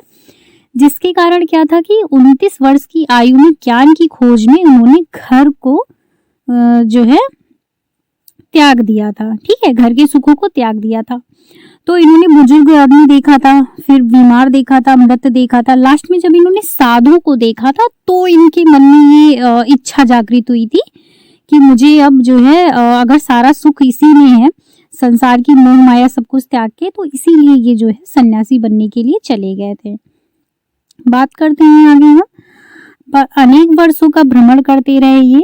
तो 35 वर्ष की आयु के जब ये हुए तो बोध गया में निरंजना नदी के तट पर पीपल वृक्ष के नीचे बुद्ध को ज्ञान प्राप्त हुआ। बहुत ही इंपॉर्टेंट ये लाइन है। ठीक है, बहुत ही इंपॉर्टेंट ये लाइन है। पूछता है किस नदी के तट पर, तो निरंजना नदी के तट पर। किस वृक्ष के नीचे, तो पीपल के वृक्ष के नीचे, जिसको हम जो है बोध वृक्ष के नाम से भी जानते हैं। ठीक है, तो इसके नीचे। और बात करते हैं कि इनको ज्ञान प्राप्त हुआ था। इसके बाद बुद्ध के रूप में ये जाने जाते थे, यानी जब इनको ज्ञान की प्राप्ति हो गई थी तो ये बुद्ध के नाम से मतलब इनको जाना जाने लगा। पहली बार सारनाथ में इन्होंने अपना उपदेश जो है वो कौंडिन्य व उनके साथियों को दिया था। ठीक है, बात करते हैं इनके शिष्य की। तो इनके शिष्यों में आनंद और उपालि थे, यानी बुद्ध ने अपनी जो शिक्षा है सामान्य लोगों को प्राकृत भाषा में दी थी। ये भी बहुत इंपॉर्टेंट है, पूछता है सामान्य लोगों को इन्होंने अपने उपदेश जो है वो किसमें दिए थे, तो प्राकृत भाषा में दिए थे। और बुद्ध ने अंतिम लक्ष्य क्या रखा था, वो निर्माण की प्राप्ति इन्होंने रखा था। सारनाथ में स्तूप का निर्माण जो है वो कराया था। ठीक है, अब इनकी प्रमुख शिक्षा की अगर हम बात कर लेते हैं तो इन्होंने 4 शिक्षाओं के बारे में बात की थी, जैसे जीवन कष्टों व दुखों से भरा है और यह इच्छा व लालसाओं का कारण होता है। इस लालसा को इन्होंने तृष्णा कहा है। बहुत ही इंपॉर्टेंट है, पूछता है इसका समाधान क्या है? तो आत्मसंयम है। हमारे कर्म के परिणाम चाहे अच्छे हों या बुरे हों, हमारे वर्तमान जीवन के साथ साथ बाद के जीवन को भी ये प्रभावित करते हैं। तो ये इन्होंने प्रमुख शिक्षा दी थी। आगे बौद्ध ग्रंथों के बारे में जान लेते हैं। तो इन्होंने बौद्ध ग्रंथ जो थे, तो जो बौद्ध ग्रंथ हैं वो क्या थे? तो विनय पिटक, बहुत इंपॉर्टेंट है, पूछता है विनय पिटक। विनय पिटक में क्या था? तो वो जीवन की घटनाओं के बारे में था। जो विनय पिटक जो एक बौद्ध ग्रंथ है, इसमें जीवन की घटनाओं के बारे में बात की गई थी। सुत्त पिटक है तो ये संघ के नियम थे इसमें। अभिधम्म पिटक है, ये मिस्टेक है, तो इसमें आध्यात्मिक विचार थे। तो ये 3 पिटक हैं, ठीक है, जो कि बौद्ध ग्रंथ है, बहुत ही इंपॉर्टेंट है। अब बात करते हैं उपनिषद के बारे में, ठीक है। तथा उपनिषद का अर्थ क्या होता है? गुरु के समीप बैठना या फिर बातचीत का संकलन है, ठीक है, बहुत इंपॉर्टेंट है, पूछता है इसका शाब्दिक अर्थ, गुरु के समीप बैठना। इसके अंतर्गत विभिन्न विचारकों चिंतकों के द्वारा मृत्यु के बाद की खोज में ढूंढे गए उत्तर हैं, ठीक है। तो बौद्ध ग्रंथ के बारे में इस टाइप के क्वेश्चन जो है वो आपसे पूछेगा। और आगे बात करते हैं जैन धर्म के बारे में। तो जैन शब्द का जो अर्थ है वो संस्कृत के जिन शब्द से बना है, जिसका अर्थ होता है विजेता। अब ये जो महावीर का जन्म है, ये 540 ईसा पूर्व जो है वो कुंडग्राम यानी वैशाली, यानी अब प्रेजेंट में अगर हम बात करें तो वो वैशाली में हुआ था। इन्होंने जाम्बिक ग्राम में अपना प्रथम उपदेश जो है वो राजगृह में दिया था। या इनका जो जीवन का अंत है वो 448 ईसा पूर्व पावापुरी यानी राजगृह, बचपन का नाम इनका क्या था? राजगृह में हुआ था, और बचपन का इनका नाम क्या था? वो वर्धमान महावीर जैन था, ठीक है। अब जैन धर्म के संस्थापक की बात करें तो वो ऋषभदेव थे। 24 वर्ष में महावीर जैन जो थे ये बज्जी संघ के लक्षवी कुल के क्षत्रिय राजकुमार थे, ठीक है। 30 वर्ष की आयु में इन्होंने घर छोड़ दिया था, ठीक है, इंपॉर्टेंट है, याद रखिएगा। 12 वर्ष तक इन्होंने कठिन व एकाकी जीवन व्यतीत किया, ये भी बहुत इंपॉर्टेंट है। इसके बाद इनको जो क्या है वो ज्ञान प्राप्त हुआ था।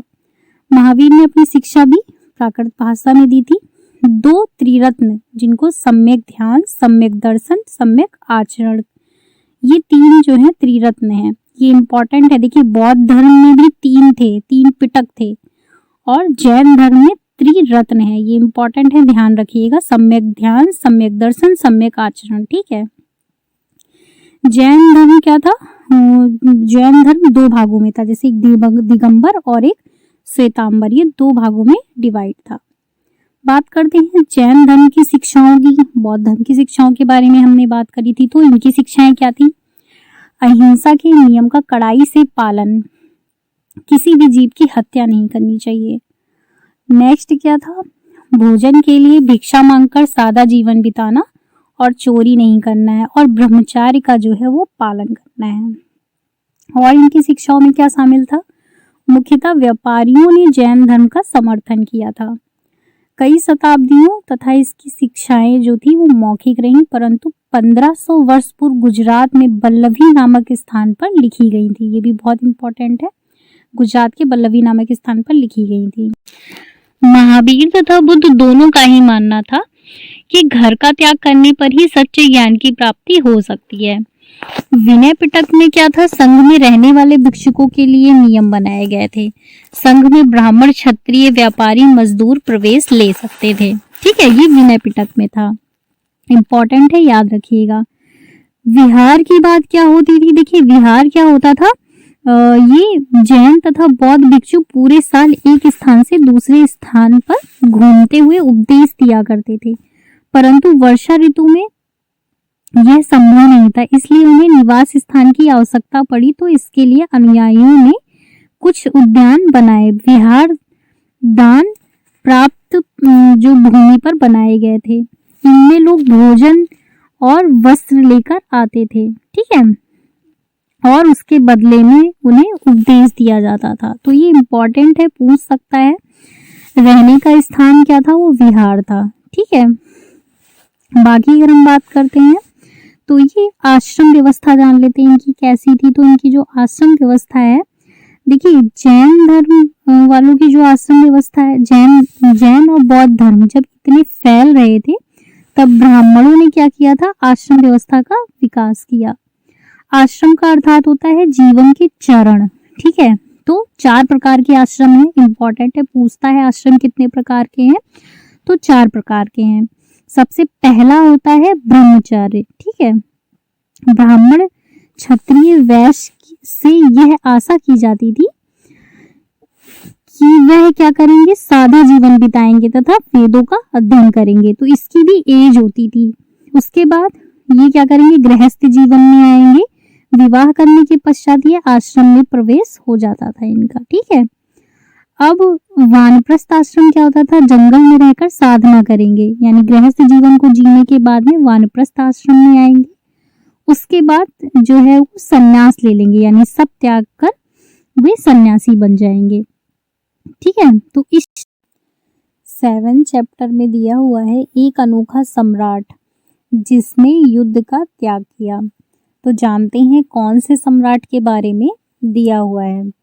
देखिए मौर्य साम्राज्य की स्थापना किसने की थी, तो वो चंद्रगुप्त मौर्य ने की थी। कब की थी, 2300 साल पहले की थी। चाणक्य कहें या फिर कौटिल्य, दोनों एक ही हैं। इन्होंने चंद्रगुप्त की सहायता की इस साम्राज्य में तथा चंद्रगुप्त के मंत्री भी ये चाणक्य ने अर्थशास्त्र की रचना की थी। यानी ये जो चंद्रगुप्त के मंत्री थे ये चाणक्य थे, ठीक है। इन्होंने क्या किया था, इन्होंने जो है चाणक्य ने ही अर्थशास्त्र की रचना की थी। नगरों में व्यापारी, सरकारी अधिकारी और शिल्पकार रहा करते थे। इसके अलावा क्या था कि गांव में किसान थे, पशुपालक थे। ये मध्य भारत में ज्यादातर इलाकों में जंगलों में संग्राहक और शिकार करके अपनी जो है जीविका चलाते थे। आगे बात करते हैं मेगास्थनीज की। ये क्या था, ये एक राजदूत बनकर आया था, ठीक है। ये एक राजदूत बन के आया था। जो यूनानी राजा कौन थे, सेलुकस निकेटर का राजदूत था। इनकी प्रसिद्ध पुस्तक की अगर हम बात करें तो वो कौन सी है, तो वो इंडिका है। बहुत ही इंपॉर्टेंट है, पूछता है, ठीक है। साम्राज्य की राजधानी की बात करते हैं तो वो पाटलिपुत्र थी, उज्जैन थी और तक्षशिला थी, ठीक है। बात करते हैं प्रशासन की तो वो कैसा था। देखिए साम्राज्य क्या था, बड़ा होने के कारण अलग अलग हिस्सों पर अलग अलग ढंग से क्या किया जाता था, वो शासन किया जाता था। अगली बात करते हैं पाटलिपुत्र। इसके आसपास के इलाकों पर सम्राट का सीधा नियंत्रण, या फिर बात कहें तो इसका अर्थ हुआ गांव व शहरों के किसान, यानी जो पशुपालक थे, शिल्पकार थे, व्यापारियों से कर इकट्ठा करने के लिए राजा अधिकारियों को क्या करता था, वो नियुक्त करता था, ठीक है। तक्षशिला क्या था, वो उज्जैन छोटे क्षेत्रों या प्रांतों पर इन स्थानों से नियंत्रण रखा जाता था तथा कुछ हद तक पाटलिपुत्र से इन पर नियंत्रण रखा जाता था तथा इन स्थानों पर राजकुमारों को राज्यपाल बनाकर भेजा जाता था। तो ये अलग अलग तरीके से नियुक्त किए जाते थे, यानी कर लेने के लिए अधिकारी नियुक्त किए जाते थे और भी जो है जैसे ये राज्यपाल नियुक्त किए जाते थे। अन्य इलाकों में सिर्फ नदियों और भागों पर नियंत्रण रखा जाता था तथा वहां से उन्हें संसाधन भेंट के रूप में मिलते थे।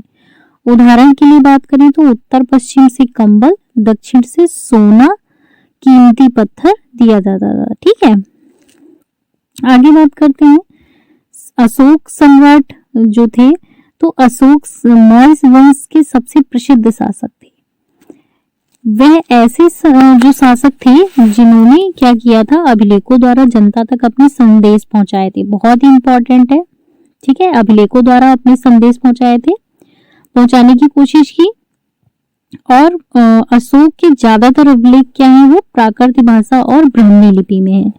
बहुत ही इंपॉर्टेंट है, पूछता है अशोक के मैक्सिमम जो अभिलेख हैं वो प्राकृत भाषा और ब्राह्मी लिपि में, यानी 2 में है। अगला देखते हैं अशोक का कलिंग युद्ध, पूछ सकता है, इंपॉर्टेंट है। कलिंग युद्ध क्या था, कलिंग तटवर्ती उड़ीसा का प्राचीन नाम है। यानी अशोक ने कलिंग को जीतने के लिए एक युद्ध लड़ा था, लेकिन युद्ध जनित जो हिंसा और खून खराबा देखकर उन्हें युद्ध से दुष्टृष्टा हो गई। उन्होंने निर्णय लिया कि वे भविष्य में कभी भी युद्ध नहीं करेंगे। ठीक है, तो जैसा कि चैप्टर में ही दिया गया था कि एक ऐसा सम्राट था जिसने युद्ध से मतलब युद्ध को कभी ना करने का प्रण लिया था।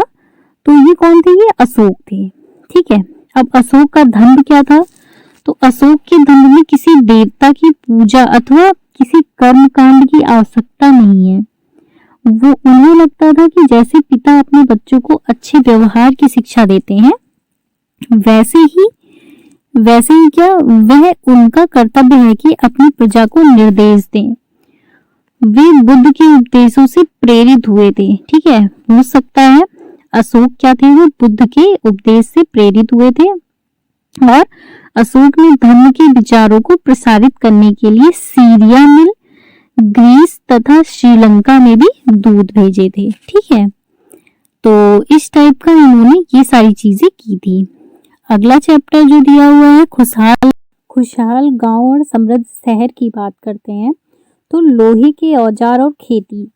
अब इसमें बात करते हैं, उपमहाद्वीप में लोहे का प्रयोग लगभग 3000 साल पहले शुरू हो गया था। महापाषाण काल क्या था कि कब्रों में लोहे के औजार और हथियार बड़ी संख्या में मिले हैं। जंगलों को साफ करने के लिए कुल्हाड़ियां, जुताई के लिए हलों के फाल का इस्तेमाल भी इसमें शामिल किया जाता रहा था। ठीक है, बात करते हैं कृषि उत्पादन बढ़ाने के लिए उठाए गए कुछ कदम कौन कौन से थे। तो कृषि के विकास में नए औजार तथा रोपाई महत्वपूर्ण जो है कदम थे, यानी रोपाई करना ये एक महत्वपूर्ण कदम थे।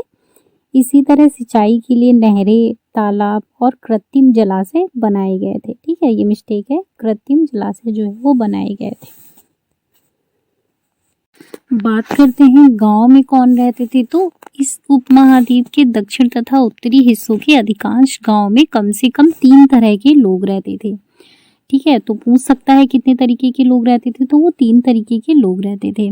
तमिल क्षेत्र की बात करते हैं तो जो बड़े भूस्वामी थे उनको बिल्लला कहते थे। साधारण हलवाओं को क्या कहते थे? तो वो उड़वार कहते थे। भूमिहीन मजदूर और जो दास थे उनको कडेसियार और आदिमई उनको कहते थे। ठीक है, यानी वो इस नाम से जाने जाते थे।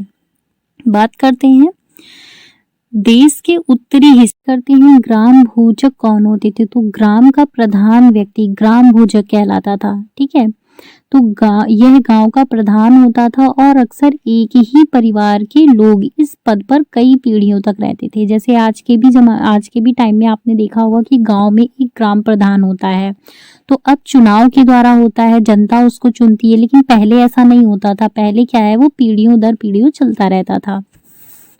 यह एक आनुवंशिक पद था। यह गांव का बड़ा भूस्वामी होता था तथा अपनी जमीन पर दास मजदूर और से जो है ये काम लेता था। यह गांव में क्या करता था, कर वसूलता था और राजा को देता था। ये कभी क्या करता था, ये न्यायाधीश और पुलिस का भी काम करता था। आपने देखा होगा कई सारे ऐसे राज्य हैं जहां पर आज भी जो है वो मुखिया लोग जो होते हैं या ग्राम के जो चौधरी लोग होते हैं वो ही जो है न्याय करते हैं।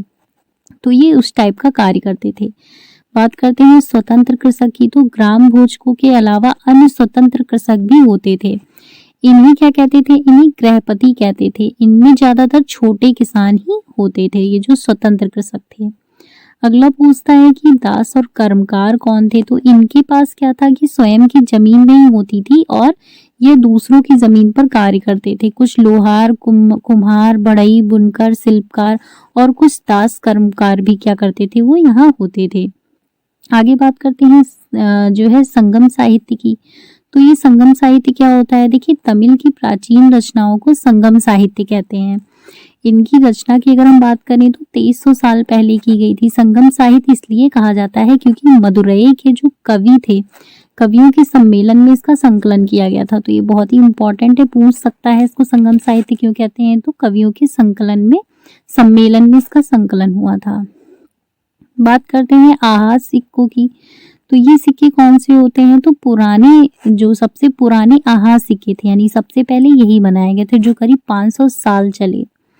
चांदी तथा तांबे के सिक्कों पर विभिन्न आकृतियों को आहत करके बनाए जाने के कारण इन्हें आहत सिक्का कहा जाता है। यानी उनको पीट पीट के बनाए जाते थे, चोट करके, इसलिए उनको आहत सिक्के कहते थे। बात करते हैं नगरों की, यानी नगर वहां के कैसे थे। तो अनेक गतिविधियों के केंद्र अक्सर कई कारणों से महत्वपूर्ण हो जाते थे। यानी उदाहरण के लिए हम बात करें तो मथुरा, जो 2500 साल से भी ज्यादा समय से एक महत्वपूर्ण नगर जो है वो रहा था। 2000 साल पहले की बात करें तो मथुरा क्या है, वो कुषाणों की दूसरी राजधानी बना। मथुरा बेहतरीन मूर्तियां क्या है बनाने का केंद्र था। इंपॉर्टेंट है, पूछ सकता है मूर्तियां बनाने का केंद्र कौन सा था, तो वो मथुरा था। मथुरा क्या था, एक धार्मिक केंद्र भी रहा था। ठीक है, अब बात करते हैं शिल्प और शिल्पकार की बात करते हैं। तो पुरास्थलों से शिल्पों के नमूने मिले हैं। इनमें मिट्टी के बहुत ही पतले और सुंदर बर्तन मिले हैं, जिन्हें क्या करते हैं, ऊपरी काले जो चमकीले पात्र कहा जाता है। यानी उन्हें उत्तरी काले चमकीले पात्र कहा जाता है, क्योंकि ये ज्यादातर उपमहाद्वीप के ऊपरी भाग में मिले हैं। ठीक है, यहाँ पे मिले हैं। इनके जो अनेक शिल्पकार तथा व्यापारी अपने अपने संघ बनाने लगे थे, तो जिन्हें श्रेणी कहते थे। तो पूछ सकता है, अनेक शिल्पकार और व्यापारी अपने अपने संघ बनाने लगे थे, जिन्हें क्या कहते थे, श्रेणी कहते थे। और काम प्रशिक्षण देना इनका जो था, वो काम था प्रशिक्षण देना, कच्चा माल उपलब्ध कराना, और बाकी का क्या था, माल का वितरण कराना। तो ये सारी चीजें जो है इसमें सम्मिलित थी। बात करते हैं सूक्ष्म निरीक्षण की। तो अरिका मेडु, जो कि पुदुचेरी में है, ये 2200 से 1900 साल पहले एक पत्तन था। यहाँ दूर दूर से आए जहाजों से सामान उतारे जाते थे। यह स्थान में भूमध्य सागरीय एफोरा जैसे पात्र मिले हैं। इसमें क्या करते थे, तेल या शराब जैसे तरल पदार्थ क्या करते थे, वो रखे जाते थे। तो बहुत ही इंपॉर्टेंट है, पूछता है एफोरा। एफोरा के बारे में पूछा है सीटेट में, पिछली बार आया था। बहुत ही इंपॉर्टेंट है कि एफोरा क्या था। तो एफोरा जो है ये पात्र होता था, जिसमें क्या करते थे, तेल या शराब जैसे पात्र जो तरल था उनको रखने के लिए यूज होता था। ठीक है, तो ये चैप्टर यहाँ पे खत्म होता है, जो भी इसमें इम्पोर्टेंट था। एफोरा इसमें इम्पोर्टेंट था, आहत सिक्के इम्पोर्टेंट है, संगम साहित्य है, और भी जो चीजें हैं ये सारे ही इम्पोर्टेंट है। ठीक है, नए साम्राज्य और राज्य के बारे में पढ़ेंगे आज। तो देखिए, प्रशस्तियां होती हैं, ये क्या होता है, ये एक विशेष किस्म का अभिलेख होता है, जिन्हें क्या कहते हैं, जिन्हें प्रशस्ति कहते हैं। ठीक है, तो यह एक संस्कृत शब्द है जिसका अर्थ क्या होता है, प्रशंसा। प्रशस्तियां क्या होता है, लिखने का प्रचलन भी था। तो ये एक प्रकार का क्या होता है, अभिलेख होता है। पूछ सकता है कौन से शब्द से निकला है, तो संस्कृत के शब्द प्रशंसा से ये जो है निकला हुआ है, और इसका अर्थ क्या होता है, ये लिखने के लिए जो है वो प्रचलित थी। करते हैं समुद्रगुप्त की प्रशस्ति की। तो समुद्रगुप्त के दरबार में कवि व मंत्री रहे हरिशेन ने इसमें राजा की एक योद्धा और युद्धों को जीतने वाला राजा, और क्या था, ये विद्वान तथा एक उत्कृष्ट कवि ने भरपूर प्रशंसा की थी। तो ये जो समुद्रगुप्त की प्रशस्ति थी, इसमें इन्होंने विद्वान तथा उत्कृष्ट जो कवि थे इनकी भरपूर प्रशंसा की थी, और योद्धा को जीतने वाले राजा, और इन सभी चीजों का इन्होंने वर्णन किया था। आगे बात करते हैं हरिशेन द्वारा समुद्रगुप्त की नीतियों का। तो आर्यव्रत ने 9 शासकों को समुद्रगुप्त ने हराकर उनके राज्यों को अपने साम्राज्य में मिला लिया था। और इन्होंने क्या किया था, दक्षिणापथ के 12 शासक जो है वो आते हैं, इन सब ने हार जाने पर समुद्रगुप्त के सामने समर्पण किया था। इसमें असम था, तटीय बंगाल था, नेपाल और उत्तर पश्चिम में कई गढ़ और संघ आते थे। ये समुद्रगुप्त के लिए उपहार लाते थे, उनकी आज्ञाओं का पालन करते थे तथा उनके दरबार में उपस्थित हुआ करते थे। ठीक है, और क्या था कि कुषाण और शक, जो कुषाण तथा शक वंश और श्रीलंका के शासक भी थे।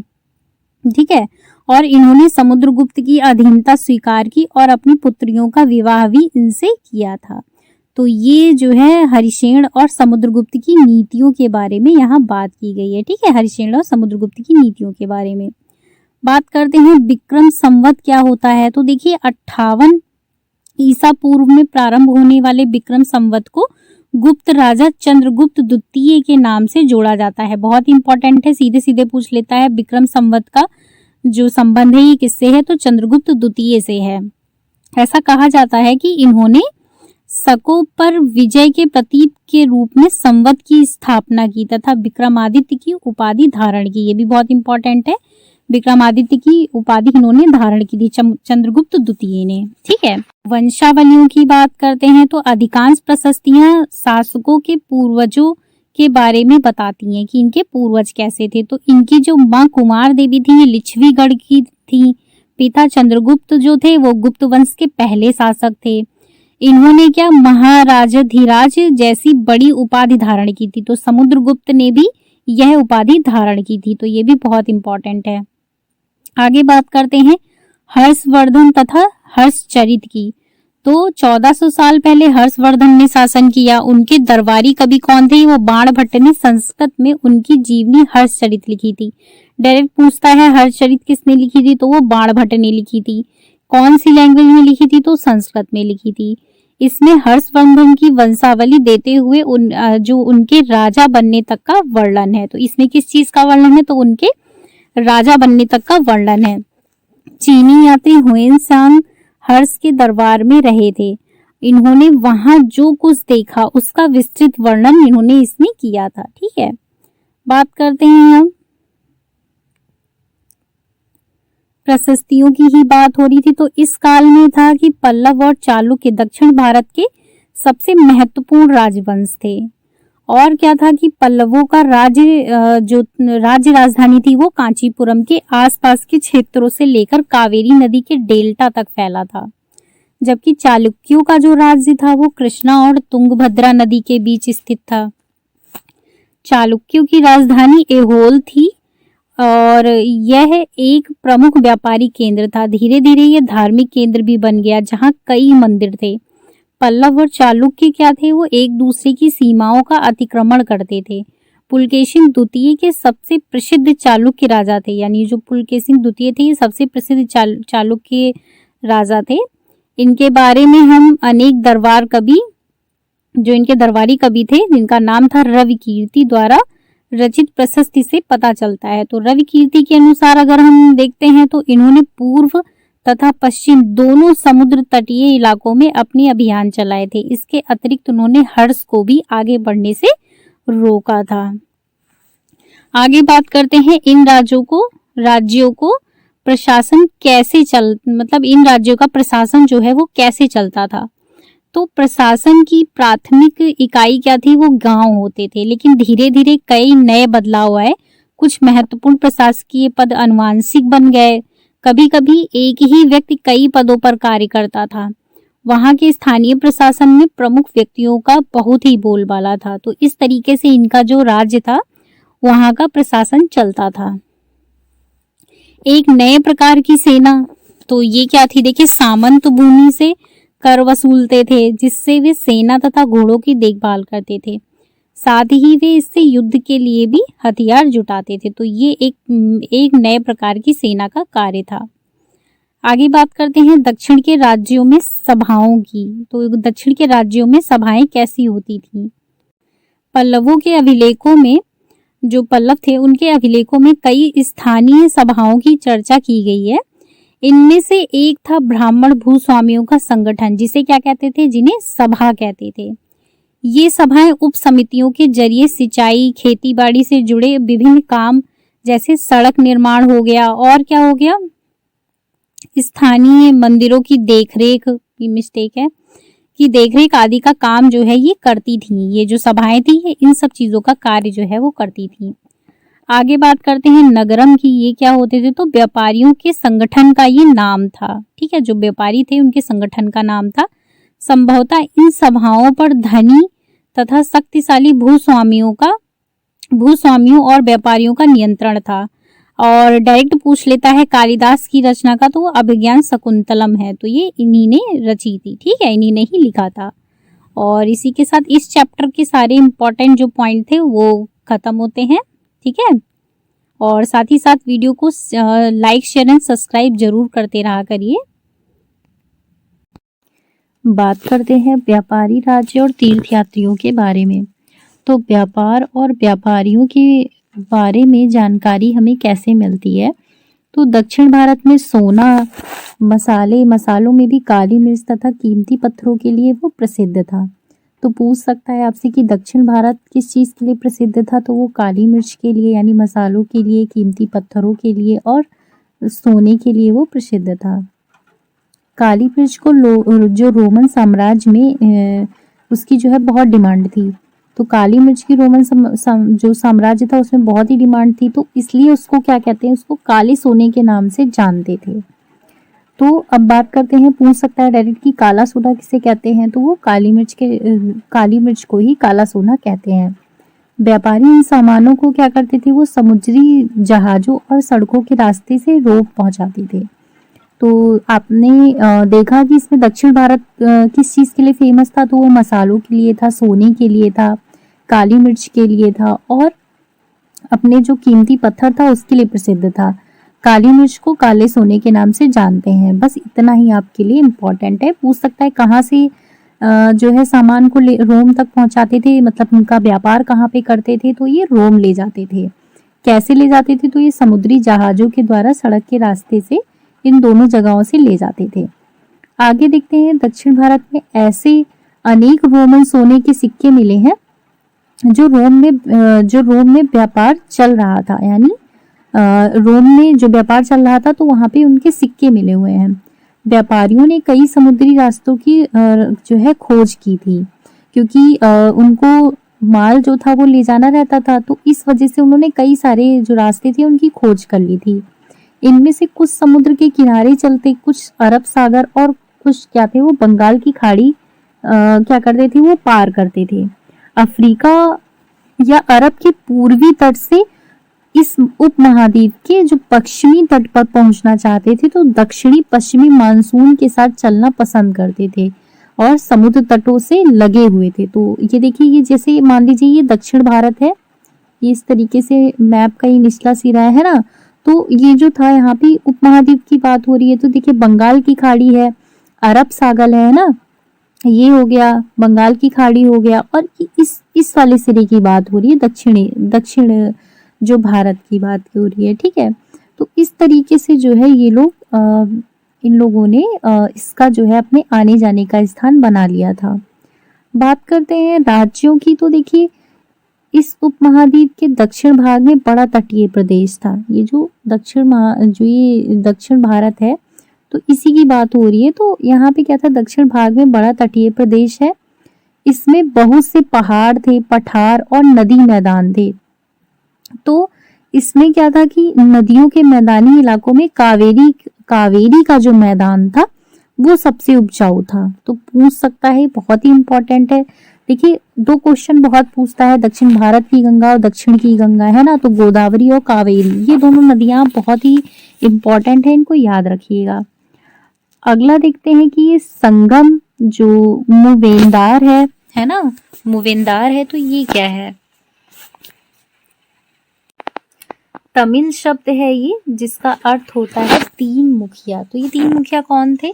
तो ये चोल थे, चेर थे और पांड्य थे, है ना, जो करीब 2300 साल पहले दक्षिण भारत में काफी शक्तिशाली माने जाते थे और इन सब के 2-2 सत्ता केंद्र थे। तो ये जो इनकी क्या थे, ये 2-2 सत्ता केंद्र थे। इनमें से एक तटीय हिस्से में और दूसरा अंदरूनी हिस्से में मिला हुआ था। तो ये भी बहुत इंपॉर्टेंट है। इस तरह से अगर हम बात करें तो 6 केंद्रों में से 2 बहुत ही महत्वपूर्ण थे, यानी इनके जो 6 केंद्र थे, क्योंकि 3 राजा थे, है ना, तो ये 3 मुखिया थे, तो इन 3 मुखिया के कितने 2-2 थे केंद्र, है ना, तो 3 दूनी 6, तो यानी ये जो 6 केंद्र थे, ये जो 6 केंद्र थे इनके, तो यही इसमें दिया हुआ है। इनमें 2 बहुत महत्वपूर्ण थे, एक चोलों का पत्तन पुहार था या फिर कावेरी जो है पट्टनम था। दूसरा क्या था, पांड्यों की राजधानी क्या था, मदुरई था। ये मुखिया लोगों से क्या करते थे, नियमित क्रय की बजाय क्या करते थे, उपहारों की मांग करते थे। ठीक है, ये टाइपिंग मिस्टेक है। तो ये क्रय लेने की वजह जो कर था, कर लेने के बजाय ये उपहारों की मांग करते थे। अब इसके लगभग 200 वर्षों के बाद पश्चिम भारत में सातवाहन नामक राजवंश का प्रभाव बढ़ गया था। तो सातवाहनों का सबसे प्रमुख राजा कौन था? तो वो गौतमी पुत्र सतकर्णी था। ये बहुत ही इंपॉर्टेंट है। सातवाहनों का सबसे प्रमुख राजा कौन था? तो वो गौतमी पुत्र सतकर्णी था। ठीक है। इसके बारे में हमें उसकी माँ गौतमी बलश्री द्वारा दान किए गए अभिलेख से पता चलता है। तो ये भी पूछ सकता है कैसे पता चलता है? तो इनकी जो माता थी गौतमी बलश्री, इनके द्वारा दान किए गए अभिलेख से पता चलता है। अब रेशम मार की कहानी पढ़ लेते हैं कि ये किस तरीके से कहानी थी। तो कीमती चमकीले रंग और चिकनी मुलायम बनावट की जगह से रेशमी कपड़े अधिकांश समाज में बहुमूल्य माने जाते हैं। तो रेशमी कपड़ा तैयार करना एक जटिल प्रक्रिया है। यानी कैसे करते थे? जैसे रेशम के कीड़े से कच्चा रेशम निकाल कर सूत कताई करने और फिर उसका कपड़ा बनाया जाता था। तो ये बहुत ही टफ कार्य होता था। रेशम बनाने की तकनीक का आविष्कार सबसे पहले चीन में लगभग 7000 साल पहले हुआ था। ये बहुत ही इंपॉर्टेंट है। और आपने पढ़ा होगा 8000 साल पहले खेती स्टार्ट हो गई थी। कपास की भी खेती 7000 वर्ष पहले स्टार्ट हो गई थी और 7000 साल पहले ही रेशम बनाने का कार्य वो स्टार्ट हो गया था। सबसे पहले चीन में हुआ था। तो ये इंपॉर्टेंट क्वेश्चन है, ये आप याद रखिएगा। इस तकनीक को इन्होंने हजारों साल तक बाकी दुनिया से छुपाए रखा। जो चीन के लोग थे इन्होंने इसको छुपाए रखा था। तो चीनी यात्री जिस रास्ते से यात्रा करते थे वे रेशम मार्ग यानी उसको सिल्क रूट के नाम से जाना जाता था। बहुत ही इंपॉर्टेंट है, ये सिल्क रूट पूछ सकता है। चीनी शासक जो ईरान और पश्चिमी एशिया के शासकों को उपहार के तौर पर रेशमी कपड़े भेजते थे। 2000 साल पहले रोम के शासकों और धनी लोगों के बीच रेशमी कपड़े पहनना एक फैशन बन गया था। तो पहले के टाइम में क्या था कि जो लोग अमीर लोग थे वही इन वस्त्रों को पहनते थे। तो ये फैशन बन गया था उन लोगों का। सिल्क रूट पर नियंत्रण रखने वाले शासकों में कुषाण थे। यानी रखने वाले जो शासक थे वो कौन थे? वो कुषाण थे। अब बात करते हैं बौद्ध धर्म का प्रसार कैसे हुआ। कुषाणों का सबसे प्रसिद्ध राजा कौन था? तो वो कनिष्क था। उसने करीब क्या किया कि 1900 साल पहले शासन किया। उसने एक बौद्ध परिषद का गठन किया। जो कनिष्क था उसने बौद्ध परिषद का गठन किया जिसमें एकत्र होकर विद्वान ने महत्वपूर्ण विषय पर विचार विमर्श करते थे। यानी जो विद्वान थे वहां पर वो एकत्र होकर विचार विमर्श करते थे। जैसे अब के टाइम में एक सोसाइटी होती है और फिर वो लोग अपने तथ्य होते हैं, अपने पॉइंट ऑफ व्यू होते हैं वो रखते हैं। तो ऐसे ही वहां पे विचारों विमर्श होते थे। बुद्ध की जीवनी, बुद्ध चरित्र के रचनाकार कवि अश्वघोष है। बहुत ही इंपॉर्टेंट है, पूछ सकते हैं बुद्ध चरित्र के रचनाकार कौन है? तो वो अश्वघोष है। कनिष्क के दरबार में रहते थे, पूछ सकते हैं ये बुद्ध चरित्र जो थे। तो जो बुद्ध की जीवनी है बुद्ध चरित्र, इसके रचनाकार जो अश्वघोष है ये कहाँ रहते थे? तो ये कनिष्क के दरबार में रहते थे। अश्वघोष तथा अन्य जो बौद्ध विद्वानों ने अब संस्कृत में लिखना शुरू कर दिया था। तो ये बहुत ही इंपॉर्टेंट है। पहले ही किस भाषा में लिखते थे? प्राकृत भाषा में। मतलब जो भी बौद्ध ग्रंथ थे वो प्राकृत भाषा में थे। अब इन्होंने संस्कृत में लिखना प्रारंभ कर दिया था। बात करते हैं बौद्ध धर्म में महायान का विकास कैसे हुआ था। तो बौद्ध धर्म का मैंने आपको पिछली वीडियो में भी बताया था, हीनयान और महायान के बारे में, है ना। तो उसी की बात यहाँ पे हो रही है। बौद्ध धर्म में महायान का विकास क्या होता है? पहला मूर्तियों में बुद्ध की उपस्थिति। यानी जो महायान के लोग थे वो मूर्तियों का पूजन करते थे। निर्वाण प्राप्ति को पेड़ की मूर्ति द्वारा दर्शाया गया था। बुद्ध की प्रतिमाएं और मथुरा और तक्षशिला में बनाई जाने लगी थी। दूसरा क्या था? परिवर्तन बोधिसत्व में आस्था को लेकर आया। यानी बोधिसत्व क्या होता है? जो ज्ञान प्राप्ति के बाद एकांत वास करते हुए ध्यान साधना कर सकते थे, तो उसको बोधिसत्व कहते थे। लेकिन वे लोग जो शिक्षा देने और मदद करने के लिए सांसारिक जो परिवेश में रहना ठीक समझने लगे, बौद्ध धर्म पूरे मध्य एशिया, चीन, कोरिया, जापान तक फैल गई थी। तो दक्षिण पूर्व की ओर की बात करें तो श्रीलंका, म्यांमार, थाईलैंड, इंडोनेशिया तक ये फैल गया था। तो इन सारी जगहों पे बौद्ध धर्म का प्रचार प्रसार काफी हद तक हो चुका था। अब बात करते हैं तीर्थ यात्रियों की। तो भारत की यात्रा पर चीनी बौद्ध तीर्थ यात्री जो था वो फाइशियन था, है ना, काफी प्रसिद्ध था। देखिए इसमें नाम इसमें मिस्टेक है, ठीक है, ये फायांग होना चाहिए, यहाँ पे चीनी यात्री फायांग होना चाहिए, टाइपिंग मिस्टेक है। तो 1600 साल पहले आया था। इसमें हुएंगसान हो गया, 1400 साल पहले आया था। इसके बाद इत्सिंग आया था जो 50 साल पहले आया था, ठीक है। बात करते हैं भक्ति की शुरुआत कैसे हुई थी। तो देवी देवताओं की पूजा का चलन शुरू हो गया था, जिससे हिंदू धर्म की प्रमुख पहचान हो गई थी, जिसमें शिव हो गए, विष्णु और दुर्गा जैसे देवी देवता शामिल थे। भक्ति मार्ग की चर्चा हिंदुओं के पवित्र ग्रंथ भगवत गीता में भी की गई है। तो ये था इस पार्ट का जो भी इम्पोर्टेंट पॉइंट थे वो मैंने आपको इसमें कवर करा दिए हैं, ठीक है। 11th ये लास्ट चैप्टर है, तो इसको पढ़ते हैं। देखिए लौह स्तंभ की बात करते हैं तो महरौली दिल्ली में है, ये कुतुब मीनार के परिसर में खड़ा ये लौह स्तंभ भारतीय शिल्पकारों की कुशलता का एक अद्भुत उदाहरण है। इसकी ऊंचाई पूछता है तो 7.2 मीटर है और इसका वजन जो है वो 3 टन से भी ज्यादा है। इसका निर्माण जो है वो 1500 साल पहले हुआ था।